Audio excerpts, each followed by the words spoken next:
Hey, what's up guys? It's Nick here, aka Mr. Mental Muscle, with another episode on the Mental Breakdown channel. Now, a few days ago, I did a poll to see what you'd be interested in hearing about as far as different psychological or even mental health topics, and everyone chose how to deal with stress and anxiety, or specifically anxiety.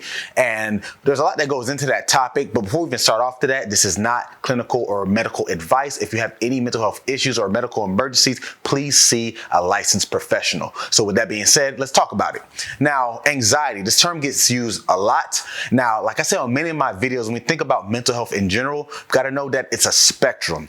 So there's obviously the higher tier is having an actual psychological disorder.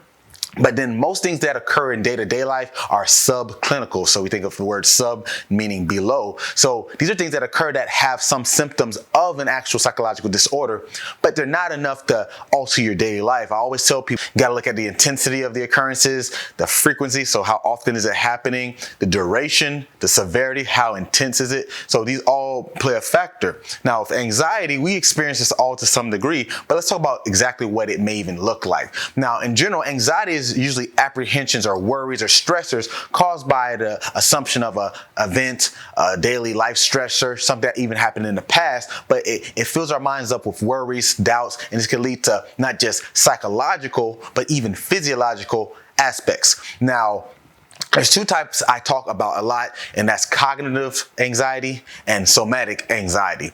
Now, they have some carryovers and they both deal with similar traits, but they have some differences as well. Now, with cognitive anxiety, we're looking at things that are further out. Like if you're thinking about a test down the road, if you're in school, you're thinking about when you meet a deadline for work, our minds get filled with different thoughts that might be irrational, that think that we can't achieve them, we can't do them. And in turn, we're making more worry and stress on us, and we're just predicting outcomes. Because when you think about anxiety in general, it is needed. The stress or fight or flight response was made to keep us to be able to survive if a danger was presented. But now we have less physical dangers in the modern world, and we have a lot more psychological or mental stressors or dangers, if you will, in the modern times. So it's easier to assume something's going to happen when there really isn't going to be a actual outcome, but it's not saying that you should throw the baby out with the bathwater, because with cognitive anxiety, it's letting your brain mind know that something important is coming up and you need to adjust or calibrate to get to it. But the problem is, if we worry too much and overwhelm ourselves, we'll start thinking how this negatively will impact us.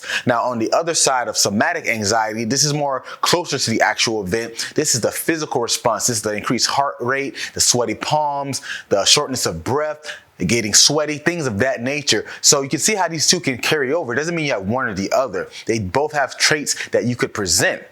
Now, there's also trait anxiety and state anxiety. So trait anxiety is more so who you are as a person. We talk about personality. There's neuroticism. So people score high on neuroticism are high worriers. They're more fearful. They're more susceptible to stress and things that don't go their way.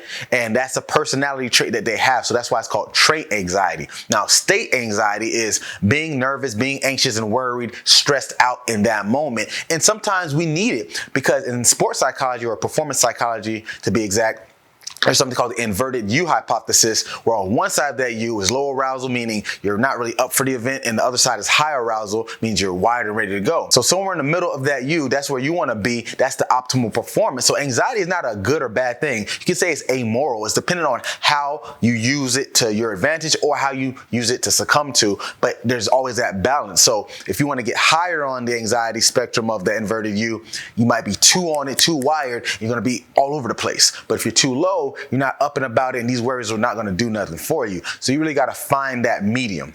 Now, dealing with it. So there's many ways you can look at this. So the simplest is, what are you saying to yourself? That's right. Because when you think about how we talk to ourselves, it seems pretty redundant to say, I talk to myself, like, really? But yes, you do. There's an inner narrative, a dialogue that you have in your head, and what you say becomes repetitive, and those repetitive thoughts are actually patterns of neurons that are firing to dictate what that thought is. And eventually that'll become your default mode. So when you think about when we worry and stress and become anxious, you're reverting back to a lesser state. So if that lesser state or that default mode is the worst case scenario every time, you can't overcome, the best outcome is nowhere in sight, guess what? That's what you're going to be prone to do and think. Now, that's why it's important, because over time, those thoughts become behaviors, and the behaviors comes your everyday actions, and that's not what we want. We want to have the most productive ability to overcome and achieve our goals. Now, another thing we can think about is thought suppression. So now you're saying things in your head that are more productive, but those worrisome thoughts are going to come in. So it's not necessarily that you need to get rid of them and say, I got to eradicate any negative thought. They're going to happen, and that's healthy. You got to have some doubt to what you're trying to do, or you're really not doing anything worthwhile, right? But basically, you would have to reframe the thought. So it's not saying, I don't want to lose, or I will never get a good job. So you see how you don't want to think those thoughts? So if you say, I don't want to think it, you're still giving energy and attention to those thoughts. And there's an experiment they actually did where they said, don't think about a white bear. And they actually thought about the bear more frequently. This was an experiment done in the 80s by a guy named Daniel Wegner at Harvard University. So you see how you can't really suppress the thought, but you can reframe it to make it better. So instead of saying, I'll never pass the test, or I can never get a good job, you might say something along the lines of, if I'm diligent in my search, I may find something worthwhile. So it's not saying you have to be happy-go-lucky over the top, but you need to reframe those thoughts. Also, like I mentioned, anxiety is a physiological aspect. Yes, in your mind, you're going to have overwhelming thoughts. You're going to have the mind wandering all over the place, the good outcome, the bad outcome, the worst. But physically, there's a lot going on. Your blood pressure increases, your heart rate increases. You might have more frequency of breathing rate. So you have to kind of calm this down, and there's something we can actually do for that. It's called the vagus nerve. So the vagus nerves run through your brain, throughout the heart to the stomach, and basically what this does, it can invoke the parasympathetic nervous system. So we have two nervous systems we'll talk about, is the sympathetic and the parasympathetic. So the sympathetic nervous system, that's the fight or flight response. That's getting the heart rate up, the body ready, the blood vessels pumping blood so you can get ready for action.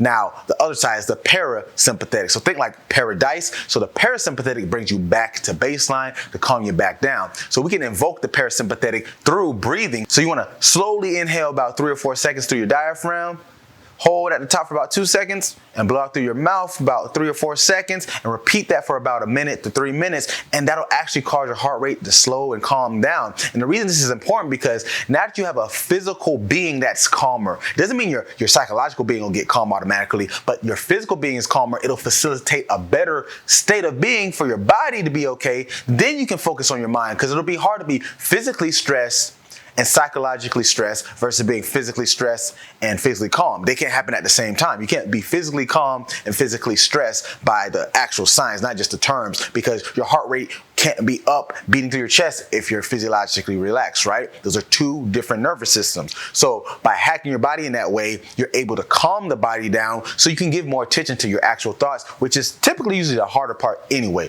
So those are just some ways you can use to handle stress and anxiety. Now, this is not something you just do one time. You got to practice these habits more and more. So what I'll do, I'll put in the comments below, or the link I should say, I'll put my ebook called The Thought Book, where I use a bunch of stories through history of real people who overcame struggles, adversity, and showed different signs of mental toughness, self-talk, motivation, goal setting, and you can learn all these techniques in The Thought Book. So I'll put that below. So thanks for checking out, guys. Make sure you like, comment, and subscribe. And as always, get your mind right.